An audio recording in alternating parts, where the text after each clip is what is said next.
राजेंद्र शेखर ने कहा, कहता वर्दी की बात है, चलो वर्दी उतरवाते हैं, वर्दी रखते हैं। और उन्होंने कहा वहां पर भूरेलाल को, जो आप हमारी वर्दी तो ले सकते हैं पर हमारा डिसीजन नहीं बदल सकते, हम प्रोसिक्यूटर नहीं बदलेंगे, पर अगर गड़बड़ होगा इन्वेस्टिगेशन में तो मेरी रिस्पॉन्सिबिलिटी नहीं होगी, फिर आप ही की हो। ये उन्होंने कहा। मिनिस्टर साहब बैक स्टेप ले गए, नाराज हुए, बैक स्टेप ले।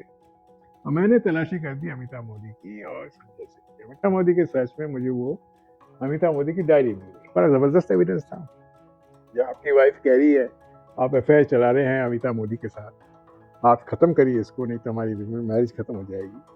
तो अफेयर तो चल रहा है और संजय अमिताभ मोदी एडमिट कर दिए। तो उसके बाद तफ्तीश तो मेरा खुल गया। तो मैंने कहा साहब मैं मिनिस्टर की बात तो मानने वाला नहीं हूँ, राइटिंग में दें फिर देखी जाएगी, और तफ्तीश मेरे हाथ में, तो मैं तफ्तीश वैसे करूंगा जो करना चाहिए। जुडिशियल डायरेक्टर को फोन करके कहा कि सेन को कहिए जी संजय सिंह को तफ्तीश ना करें।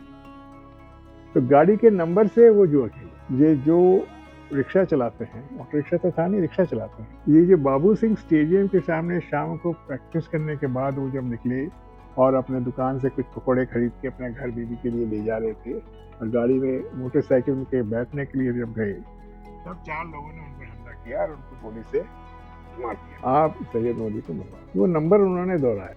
Very warm welcome viewers. तो आज के एपिसोड में आप सभी का बहुत बहुत स्वागत है। जैसा कि आपने टाइटल से देख ही लिया होगा, आज हम बात करेंगे सैयद मोदी मर्डर केस के बारे में। यहाँ दोस्तों 1988 का ये केस है। बहुत ही कम लोगों को सैयद मोदी ये नाम पहली बार सुना होगा। हमने इनके मर्डर केस के बारे में ही सर से बात करी, इनके फैक्ट्स क्या थे, जिसमें हमने बात करी कि इन केस में सीबीआई इन्वेस्टिगेशन में कितना बड़ा पॉलिटिकल इंटरफेरेंस था, जजेस को हटा दिया गया, जो प्रोसिक्यूटर थे उनको हटाने की कोशिश की गई, एंड सर का कितना क्रूशियल रोल रहा है इस केस में इन्वेस्टिगेशन। तो आई होप आप सबको ये केस बहुत पसंद आएगा। काफी ट्विस्ट एंड टर्न्स है इस केस में, एक लव एंगल भी आपको देखने को मिलेगा। जुड़े रहिए हमारे साथ।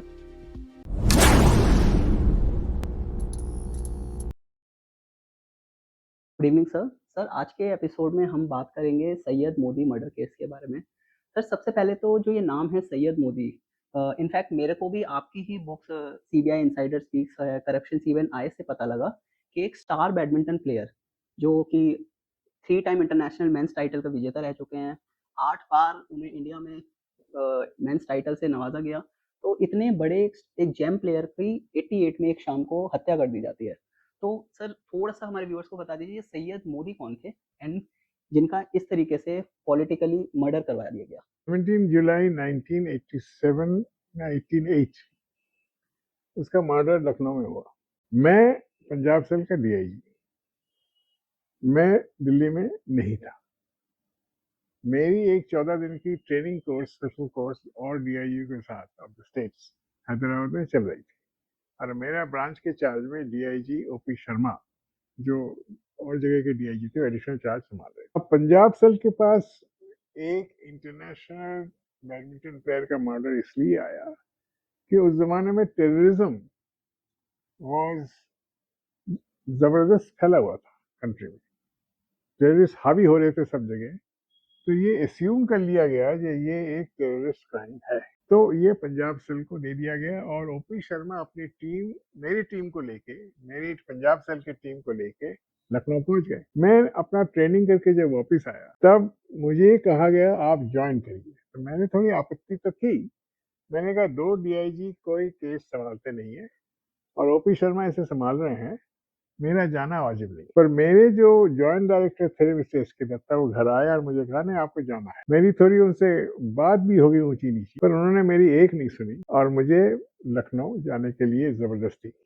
बाद में पता लगा, बाद बहुत दिन बाद, सालों बाद पता लगा, ये उनको ओपी शर्मा पर भरोसा नहीं था, और बाद में ये भरोसा नहीं होने का कारण भी निकला। ओपी शर्मा एक भ्रष्ट अफसर निकले, करप्ट अफसर निकले, उनके खिलाफ केस चला, पनिशमेंट हुई। अब तो दुनिया में नहीं है, वो मेरे कोलीग भी रहे हैं, पर ये उनको, मुझे पता नहीं था कि मेरे सीनियर्स उन्हें भ्रष्ट, तो उन्होंने इसलिए मुझे जाना जरूरी समझा। मैं पहुंच तो गया लखनऊ, पहुंचने के बाद मैं केस में इंटरफेयर नहीं करना चाह रहा था, क्योंकि मेरे पहुंचने के पहले ही केस में डिटेक्शन ओपी शर्मा ने कर लिया था, और वो बड़ी जबरदस्त डिटेक्शन हुई थी। ये जो बाबू सिंह स्टेडियम के सामने शाम को प्रैक्टिस करने के बाद वो जब निकले और अपने दुकान से कुछ पकौड़े खरीद के अपने घर बीवी के लिए ले जा रहे थे, और गाड़ी में मोटरसाइकिल के बैठने के लिए जब गए, तब 4 लोगों ने उन पर हमला किया और उनको गोली से मार दिया।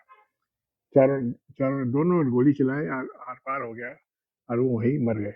पकौड़ा का बक्सा एक तरफ और वो एक तरफ। और डिटेक्शन बड़ा फॉर चिचूचे साहब हमारे एक एसपी साहब थे A.W. टेगवेकर, मुझे पता लगा तो उन्होंने जिस टाइम इंसिडेंट हो रही थी क्राइम का, उसी टाइम शाम को वो वहां घूमते रहते थे, देख रहे थे कि उस टाइम का एटमॉस्फेयर क्या था। तो उन्होंने देखा ये जो रिक्शा चलाते हैं, ऑटो रिक्शा तो था नहीं, रिक्शा चलाते हैं, जब उनके पास ग्राहक नहीं है तो वो बैठ के कुछ खेलते हैं, जुआ कुछ ऐसा वैसा खेलते हैं। तो वो वॉच करते रहे, तो देखा उन्होंने जो खेल किया था वो ऐसा था कि उनमें से एक नंबर गाड़ी के 4 नंबर बोलते थे, और जो गाड़ी नेक्स्ट आती थी, अगर जिसका सबसे नजदीक वाला नंबर होता था, वो जो भी किटी में 1-2 रुपए वो डाल देते वो ले लेता था। तो गाड़ी के नंबर से वो जुआ खेल रहे, तो उनको देखते रहा कुछ देर, फिर उसके बाद उन्होंने पहुंचा उनके पास और पहुंच के पूछा जे आप लोग जब सैयद मोदी की हत्या हुई थी यहाँ पर थे?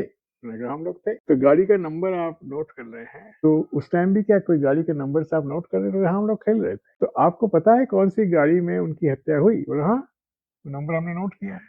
तो वो नंबर है, आप देख लो, नंबर है, किताब में मैंने लिखा भी, मुझे याद नहीं आ रही है। तो वो नंबर उन्होंने दोहराया, पर सामने क्या था नंबर के, LK, लखनऊ या HRY या दिल्ली, वो नहीं पता था, उसको नंबर ही पता था। तो वो उन्होंने आके अपने टीम को और DIG को बताया जिस गाड़ी का नंबर जिसमें हत्यारे आए थे वो ये नंबर है। अब हमारे जो लखनऊ से जो पुलिस ऑफिसर्स हमारे साथ लगाए गए तफ्तीश में मदद करने के लिए, उनमें एक सब इंस्पेक्टर, सबको कहा गया कि भाई गाड़ी ऐसे नंबर वाली गाड़ी आप देखो, हमें पता नहीं उसके आगे लखनऊ लिखा है, हरियाणा लिखा है या दिल्ली लिखा है, पर नंबर देखो आप। आदमी की किस्मत अच्छी होती है, हमारी तफ्तीश टीम की किस्मत भी अच्छी थी, ऑनेस्ट टीम और थी, भगवान ऊपर से देख रहा था। 2 दिन बाद ही आके कहा साहब ये गाड़ी की नंबर एक मारुति वैन है, यही नंबर से वो हजरतगंज थाने में खड़ी है। तो हजरतगंज थाने में पहुंचे तो HRY और वो नंबर गाड़ी खड़ी थी। तो हजरतगंज थाने को पूछा गया ये गाड़ी कैसे आपने सीज की? उन्होंने कहा ये गाड़ी चल रही थी, एक रेड लाइट क्रॉस किया था, हमने कागज मांगे थे, कागज इनके पास नहीं थे, तो हमने सीज कर दी। किसकी गाड़ी है?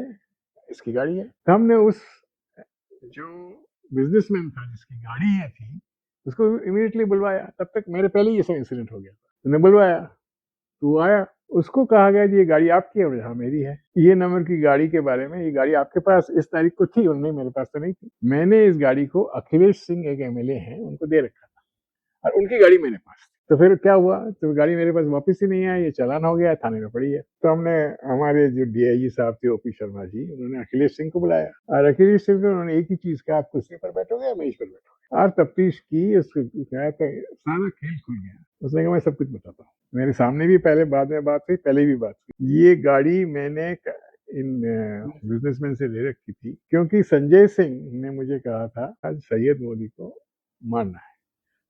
मेरी उसके वाइफ से लव हो गया है और वो मेरा अफेयर चलने नहीं दे रहा है। अभी तक तो अफेयर चल रहा था, अब उसको उसको डाउट हो गया है, और वो डाउट के बारे में आप लोगों ने देखा होगा कितनी लंबी लंबी चिट्ठी उसने अपने वाइफ को लिखी। वो चिट्ठी मुझे वाइफ को उसने क्वेश्चन किया है, तो अब चलना नहीं है इसको, आप इसे मरवा दो। अखिलेश सिंह पॉलिटिशियन था न मर्डरर था। तो उन्होंने, अखिलेश कहता है मैंने मना किया, ये एक तो अमिता मोदी काली है, तो आप काली लड़की से क्यों पसंद करते हैं? उन्होंने ये लव का मामला है, आप सैयद मोदी को मरवा दो। तो सैयद मोदी उस टाइम नेपाल में था और वो नेपाल से बम्बई जा रहा था, तो अमिता मोदी ने उसे बम्बई जाने नहीं दिया, लखनऊ बुला लिया, जब प्रैक्टिस कर, यहाँ प्रैक्टिस कर। तो अमिता मोदी का एक रोल भी था, हमें लगा। तो बाद में तफ्तीश में हमारा रोल लगा और हमने अपने लोगों को कहा, 4 आदमी फिक्स किए, 4 आदमी लेकर, अमरजीत सिंह, प्रेमजीत कुछ नाम था उनका, इनको मैंने लगाया, ये मेरे किलर्स है। गाड़ी मेरी नहीं थी, गाड़ी मैंने बिजनेसमैन के लिए रखी थी। गाड़ी बाबू सिंह स्टेडियम के सामने पार्क थी। जब वो बैडमिंटन प्रैक्टिस करके निकला उस तारीख को 17 जुलाई को, तो उस पर दोनों ने गोली चलाई और उसकी हत्या कर दी। संजय सिंह के बिहाफ में मैंने मर्डर किया। सर जैसा आपने बताया कि सैयद मोदी एक इंटरनेशनल प्लेयर भी थे, कॉमनवेल्थ गेम में 1982 में उनका नाम मेंस टाइटल का था। तो ये एक एक्ट टेररिज्म से जुड़ा है, पंजाब सेल आपके पास आया। तो सर आप प्लीज़ हमारे व्यूअर्स को बताइए कि इस इन्वेस्टिगेशन के दौरान, क्योंकि जो आपने बताया कि जो संजय सिंह भी पॉलिटिशियन थे, जिनकी कार थी, वो भी एक पॉलिटिकल इंटरफेरेंस इस मर्डर केस में रहा। जैसे आपने अपनी बुक में भी मेंशन किया है, बहुत ही सिंपल इसकी इन्वेस्टिगेशन हो सकती थी, लेकिन पॉलिटिकल इंटरफेरेंस के दौरान जो एक पॉलिटिकल शिफ्ट भी आया सेंटर में, काफ़ी मुश्किलों का सामना करना पड़ा आपको। तो प्लीज़ वो क्या हर्डल्स थे जो कि आपको इस इन्वेस्टिगेशन में करना पड़ा? आप प्लीज़ हमारे व्यूअर्स को थोड़ा बताइए। हमारे सीबीआई के मिनिस्टर मिस्टर पीसी चिदम्बरम थे। चिदम्बरम साहब मुझे काफी मानते थे और पार्लियामेंट्री में उनके अपने वर्ड्स थे। दे राजघाट इंसिडेंट हम सीबीआई में करा रहे हैं और सीबीआई के अंदर भी हम बेस्ट ऑफिसर से करा रहे हैं और मैं इंचार्ज ऑफ द इन्वेस्टिगेशन था। वो मानते थे I am one of the best officer. Rajghat incident पहले हो चुका था। इसके बाद ये इंसिडेंट पे मैंने जब संजय सिंह के खिलाफ तफ्तीश घुमाई, इस बयान के बाद मुझे करना ही था, तब तो मैंने चार्ज ले लिया था ओपी शर्मा से। ओपी शर्मा मेरे नीचे काम कर रहे थे, मैं वो थे पर मैं चार्ज में था, तो मैंने तफ्तीश में ओपी संजय सिंह की तरफ अपनी नजर लगा दी थी। अब संजय सिंह ओरिजिनली कांग्रेसमैन है। वो संजय गांधी के बड़े अच्छे नजदीक दोस्त थे। मिसेस गांधी को मामी कहते थे और चिदम्बरम भी उसी एज ग्रुप के थे, उनको वो चिड्डू कह के बुलाते थे। जब तफ्तीश उसके तरफ जाने लगी संजय सिंह की तरफ, तो बहुत लोगों ने सोचा कि मैं पॉलिटिकल इन्वेस्टिगेशन कर रहा हूँ, क्योंकि तब तक संजय सिंह कांग्रेस छोड़कर वीपी सिंह के साथ आ गए थे, अरुण नेहरू के साथ आ गए थे, दूसरे पार्टी में आ गए थे और वो कांग्रेस के खिलाफ काम कर रहे हैं। अब मेरे मिनिस्टर चिदम्बरम साहब को भी ये लगा कि ये तफ्तीश अगर हम संजय सिंह के खिलाफ करें तो लोग कहेंगे ये पॉलिटिकल इन्वेस्टिगेशन हो रहा है, संजय सिंह के खिलाफ इन्वेस्टिगेशन करने नहीं चाहिए, ये एक पॉलिटिकल, ये टेररिस्ट क्राइम है और टेररिस्ट क्राइम ही देखा जाए। चिदम्बरम साहब ने मेरे जो एडिशनल डायरेक्टर थे एपी मुखर्जी, तो वो इंचार्ज थे क्योंकि डायरेक्टर साहब बाहर गए हुए थे। एडिशनल डायरेक्टर को फोन करके कहा कि सन को कहिए कि संजय सिंह को तफ्तीश ना करे। संजय सिंह कांग्रेस का ओरिजिनल आदमी है, आज कांग्रेस में नहीं है। अगर तफ्तीश संजय सिंह के खिलाफ होगा तो लोग सोचेंगे सीबीआई खुंदक निकाल रही है। मुझे एपी मुखर्जी ने फोन करके कहा लखनऊ में कि आप संजय सिंह के खिलाफ तफ्तीश नहीं करेंगे। तब मैं संजय सिंह के घर की तलाशी करने वाला था, तैयारी थी तो मेरी तलाशी। मैंने कहा नहीं, ये तो नहीं हो सकता, संजय सिंह तो वेरी मच इन्वॉल्व है। तो मेरे पास बयान आ गए हैं, अखिलेश सिंह के बयान आ गए हैं, गाड़ी में मर्डर जो थे अखिलेश सिंह के थे, वो संजय सिंह के कहने पर थे और संजय सिंह इन्वॉल्व है। संजय सिंह की घर की तलाशी में लेने वाला हूँ और संजय सिंह की तलाशी क्यों, मैं अमिताभ मोदी की घर की भी तलाशी लेने वाला हूँ। मेरा डीआईजी ओपी शर्मा जो पहले से थे वो नहीं कर रहे थे, वो ओपी मुखर्जी की बात मान के बैठे हुए थे। वो ना अमिताभ मोदी के घर की तलाशी कर रहे थे ना संजय सिंह के घर की तलाशी कर रहे थे। मैंने कहा मैं तो तलाशी लूंगा। उन्होंने कहा नहीं आप नहीं लेंगे, minister does not want that you should do this investigation. तो मैंने कहा साहब मैं मिनिस्टर की बात तो मानने वाला नहीं हूँ, राइटिंग में दें फिर देखी जाएगी, तो तफ्तीश मेरे हाथ में, तो मैं तफ्तीश वैसे करूंगा जो करना चाहिए। और मैंने तफ्तीश की तैयारी कर ली, सर्च। और तब तक डायरेक्टर सीबीआई वापस आ, मोहन कात्रे डायरेक्टर थे, एपी मुखर्जी एडिशनल डायरेक्टर। तो उन्होंने मोहन कात्रे को शिकायत की, ये शिकायत बाकायदा शिकायत की, ये सेन वहां पर अपने आप को हावी मान रहा है, मेरी बात नहीं मान रहा है, मिनिस्टर चाहते नहीं है संजय सिंह इन्वेस्टिगेट हो, सेन इन्वेस्टिगेट भी कर रहा है और वो तलाशी भी लेने वाला है अमिताभ मोदी और संजय सिंह के घर का। मैंने मना किया, सुनना नहीं। उन्होंने मुझे फोन किया, सेन क्या कर रहे हो, ऐसी आवाज। मैंने कहा तफ्तीश में ये बात निकली और मैं तो सर्च भी करूंगा, अरेस्ट भी करूंगा अपने सही। तो ठीक है, बस इतने कहा। और फिर उन्होंने रात कह दिया, उन्होंने मिनिस्टर को फोन लगाया, मुझे पता है बाद में, मिनिस्टर कहा सेन चीन के इंचार्ज है इन्वेस्टिगेशन का और वो इन्वेस्टिगेशन करेगा जैसे वो ठीक समझता है। आप अगर चाहते हैं जो सेन इन्वेस्टिगेट न करे ऐसे, तो आप हमें ऑर्डर दीजिए, हम सेन और सेन की टीम को बुला लेते हैं, दूसरी टीम भेज देंगे। पर अगर गड़बड़ होगा इन्वेस्टिगेशन में तो मेरी रिस्पॉन्सिबिलिटी नहीं होगी, फिर आप ही की होगी। ये उन्होंने कहा। मिनिस्टर साहब बैक स्टेप ले गए, नाराज हुए, बैक स्टेप ले। और मैंने तलाशी कर दी अमिताभ मोदी की और संजय सिंह की। अमिताभ मोदी के सर्च में मुझे वो अमिताभ मोदी की डायरी मिल गई, इसमें सारे कन्फेशन थे उसके अफेयर विद संजय सिंह। गरिमा सिंह की चिट्ठी, जो गरिमा सिंह ने संजय सिंह को लिखा था अबाउट दिस अफेयर, वो चिट्ठी हमको संजय सिंह के घर से मिल गई। बड़ा जबरदस्त एविडेंस था।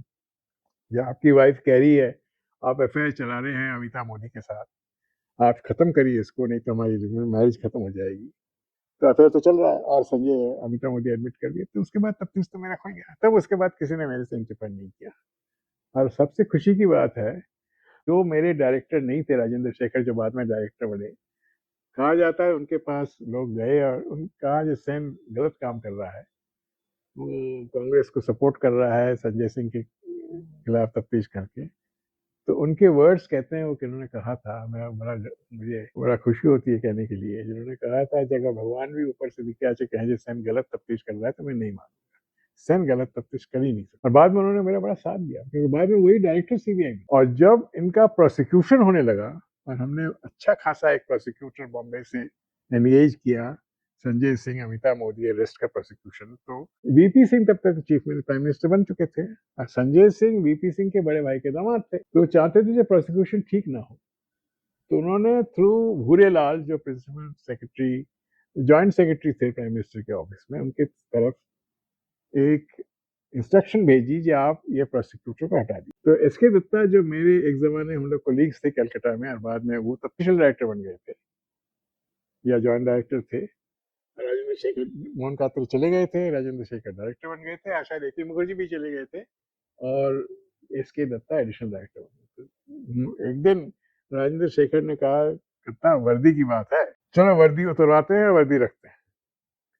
तो दोनों मिलके गए भूरेलाल के पास, ये दत्ता साहब की स्टोरी मेरे पास है, और उन्होंने कहा वहां पर भूरेलाल को, आप हमारी वर्दी तो ले सकते हैं पर हमारा डिसीजन नहीं बदल सकते, हम प्रोसिक्यूटर नहीं बदलेंगे। फिर भूरेलाल ने क्या किया, जो उन्होंने ऑर्डर पास कर दिए, जो सारे प्रोसिक्यूटर जो प्राइवेटली एंगेज है डिसमिस्ड, ओनली स्टेट के जो स्टेट पैनल में और स्टेट के जो एम्प्लॉइज प्रोसिक्यूटर्स हैं वही करेंगे। तो मुझे जब ये, तब तक मैं डीआईजी पंजाब से छोड़ चुका था, क्योंकि मेरा टाइम हो चुका था, मैं दूसरे मैंने जैसे पहले एक्सप्लेन किया, जो घर नहीं देख पा रहा था। मिसेस सेन ने एक दफे कहा भी ये आपको 10 मिनट टाइम चाहिए मेरे पास, तब तक मैंने डायरेक्टर को रिक्वेस्ट करके पंजाब से पर प्रोसिक्यूशन पर नजर रख रहा था, क्योंकि मेरा केस था। तो मैंने इस बात की जब मेरी सुनवाई हुई तो मैंने मेरे जान पहचान का कोई प्रेस का था बड़ा इंपॉर्टेंट, उसको मैंने कहा देखो वीपी सिंह ये कर रहा है, भूरेलाल ने ये बड़ा गलत है। तो वो पेपर में छप गया, तो वीपी सिंह बहुत घबरा गया, प्रोसिक्यूटर कंटिन्यू किया। फिर उन्होंने क्या किया, जज को बदल दिया। जो जज ट्राई कर रहा था, बड़ा अक्कड़ वाला जज था जो इनका सुनता था, उन्होंने एक सीनियर, उससे सीनियर लोग लिया है जिसका लाइन हाई कोर्ट में था, उसको बना के एडिशनल जज लिया है, स्पेशल जज सीबीआई, और वो बड़ा सीनियर मोस्ट था, बाद में वो हाई कोर्ट का। तो उसको ये मैंने सुना वादा किया, जब आप इस केस में अमिता मोदी को और संजय सिंह को बरी कर देंगे तो आपको हाई कोर्ट का जज बना। तो उसने जजमेंट ने इन दोनों को बरी कर दिया, अखिलेश सिंह और बाकी लोगों का चालान कर दिया। उनको बाकी 4 के खिलाफ तो चालान करना ही था उसे, और अखिलेश सिंह का भी चालान कर दिया। पर बाद में अखिलेश सिंह ने कहा जब संजय सिंह इन्वॉल्व नहीं तो मैं कैसे इन्वॉल्व करता, तो उसका भी हाईकोर्ट ने छोड़ दिया। तो सिर्फ इन 4 लोगों का कन्विक्शन हुआ। 4 लोगों का कन्विक्शन होने के बाद जब अखिलेश सिंह को पता लगा वो पैरोल में आकर मेरी बात बोलने वाले, तो 2-3 को तो उसने उड़ा दिया, एक ही आदमी सजा भुगता। Very unfortunate case, very unfortunate case. The real guilty persons have never been tried properly. Sir, जब सेंटर में पॉलिटिकल शिफ्ट हुआ, इंडियन नेशनल कांग्रेस से वीपी सिंह की सरकार आई, तो आपने जैसे बताया कि काफ़ी सीबीआई को दिक्कत हुई कि जब ये पॉलिटिकल शिफ्ट हुआ, काफ़ी इंटरफेरेंस रही पॉलिटिक्स की। ऑब्वियसली संजय सिंह के पॉलिटिशियन थे, वीपी सिंह के उनके काफ़ी close connection, and VP Singh का एज अ प्राइम मिनिस्टर थे, उनका क्या रोल रहा था? आप क्या कहना चाहेंगे इसके बारे में? मैं बहुत कुछ कहना चाहूंगा। वीपी सिंह की रेपुटेशन थी जो बड़े ऑनेस्ट प्राइम मिनिस्टर थे, हो सकता है वो हो, पर इस केस में उन्हें इंटीग्रिटी नहीं दिखाई, ना उन्होंने दिखाई, ना उनके जॉइंट सेक्रेटरी ने दिखाई। एक तो उन्होंने पहले कोशिश की प्रोसिक्यूटर हटवाने की, जो सक्सेसफुल नहीं रहा, पर बाद में उन्होंने क्या किया, जज बदल दिया। जज को वादा किया जो आप अगर बरी कर देंगे तो हम आपको हाई कोर्ट में ले जाएंगे, किया भी। जब केस खत्म हुआ 4 महीने बाद हाई कोर्ट में प्रमोशन भी हो गया उनका। तो वीपी सिंह ने अपने बड़े भाई के दामाद को बचाने के लिए ये सब काम किया। उसके बाद संजय सिंह ने अपना देखभाल किया, क्योंकि हाई कोर्ट से जब छूटा तो हमने सुप्रीम कोर्ट में अपील फाइल कर दी। सुप्रीम कोर्ट में जब अपील फाइल की तो केटीएस तुलसी हमारे तरफ से अपीयर करे, मुझे कहा गया केटीएस तुलसी को ब्रीफ करो, क्योंकि केस के बारे में मैं ही जानता था। तब तक तो ओपी शर्मा पकड़े गए थे भ्रष्ट केस में। केटीएस तुलसी को मैंने ब्रीफ भी किया इस केस के बारे में। फिर भी सुप्रीम कोर्ट से वो जो जजमेंट जिस हाईकोर्ट की थी, जिसमें उन्होंने अमिता मोदी को और संजय सिंह को बरी किया था, वो मेंटेन रहा। खत्म हो गई बात, हमने लूज करके बाकी लोगों का ट्रायल हुआ और पनिशमेंट हुआ। ऊपर का चक्कर देखिए, मैं जब रिटायर करने के बाद एडवाइजर एलजी लगा था दिल्ली में, तो एक दिन एक एडवोकेट जिनका नाम है पीके दे, वो लेट पीके दे है, मेरे से मिलने आए with the case of a client. वो एक लेडी क्लाइंट है जिसका हस्बैंड उन्हें तंग करता था, और कमिश्नर ऑफ पुलिस की कोई मदद नहीं मिल रही थी उससे। कमिश्नर पुलिस हस्बैंड का दोस्त था। तो मैं तो जी का पॉइंट था to connect Delhi police with LG. Commander of the Delhi police was the LG. Chief minister से दिल्ली पुलिस से कोई लेना देना नहीं था। And I was his point between the Delhi police and him. तो लोग मेरे पास ही कंप्लेंट लेके आते। तो आया मेरे पीके देने कंप्लेंट उस क्लाइंट के साथ मेरे पास आया और मुझे बताया ये लेडी बड़ी तंग है। She is her entrepreneur. Husband is giving her lot of trouble and husband is sexually A psychopath and the commissioner of police is a friend of his. तो उनको मदद करते हैं, उनकी कोई बात सुनने नहीं, वो उनको फिर परेशान करता है। तो मैंने अपने तरफ से कमिश्नर को समझाया और मैंने जो कमिश्नर जो रोल प्ले कर रहा था वो खत्म कराया और लेडी की लाइफ थोड़ी कंफर्टेबल कराई। उसके बाद पीके दे मुझे मिलने आए। मैंने कहा उन्होंने खुद कहा मैं आपको जानता हूँ, आप सीबीआई में रह चुके हैं। तब मैं संजय सिंह को डिफेंड कर रहा था through and with Jethmalani. CBI मेरे जेठमलानी थे और सुप्रीम कोर्ट में मामला जेठमलानी ने आर्ग्यू किया था, मैंने उनको असिस्ट किया था। वन ऑफ द जजेस listening to this case later on became a chief justice of the Supreme Court. उसको एक दिन जेठमलानी ने मुझे कहा कि ये लो 80 लाख रुपए और जाके उसको दे आओ। तो मैं 80 लाख रुपए लेके उस जज के पास गया, सुप्रीम कोर्ट के जज के पास, और उसको दिया। उसके बाद उसने जो जजमेंट लिखी वही जजमेंट लिखना था बेंच में, उसने दोनों को बरी कर दिया। ये जज बाद में सुप्रीम कोर्ट का जज भी बना, चीफ जस्टिस। और इसके बारे में जो इसका previous successor, previous chief justice supreme court के थे मिस्टर वर्मा, वर्मा, उन्होंने लिख के दिया था कि ये भ्रष्ट है, इसको सुप्रीम कोर्ट का जज नहीं बनाना चाहिए। फिर भी बाद में गवर्नमेंट ने उसे सुप्रीम कोर्ट का चीफ जस्टिस बनाया। हम लोग कोलिजियम की निंदा करते हैं, कोलिजियम में गलती हो सकती है, पर ऐसे जज भी बने जिन्होंने लोगों को बरी करके जज बने। तो कौन सा अच्छा है हमें पता नहीं। भ्रष्ट जज तब भी आए, अब भी आए, तब शायद ज्यादा आए, अब कम। तो व्यूअर्स, जैसे आपने देखा जो आज हमने डिस्कस किया आज के एपिसोड में सैयद मोदी मर्डर केस के बारे में, पॉलिटिकल प्रेशर इस पे कितना था, सीबीआई की इन्वेस्टिगेशन कैसे हैम्पर हुई, सर का कितना क्रूशियल रोल था इसमें, कैसे ये केस एक टेररिज्म यूनिट को मिला जो कि पंजाब सेल थी। तो thank you so much sir, आपने इतना इंटरेस्टिंग केस हमारे व्यूअर्स के साथ डिस्कस किया, डिटेल्स के साथ इस केस को रखा, जो कि हमने सर के दो CBI insider speaks and corruption CBI and I में भी सर ने इस केस के बारे में काफ़ी ही डिटेल से मेंशन किया है। तो इट्स माय रिक्वेस्ट कि आप वो बुक पढ़े, हम डिस्क्रिप्शन में उसका लिंक लगा देंगे। So thank you so much sir for this episode. Thank you.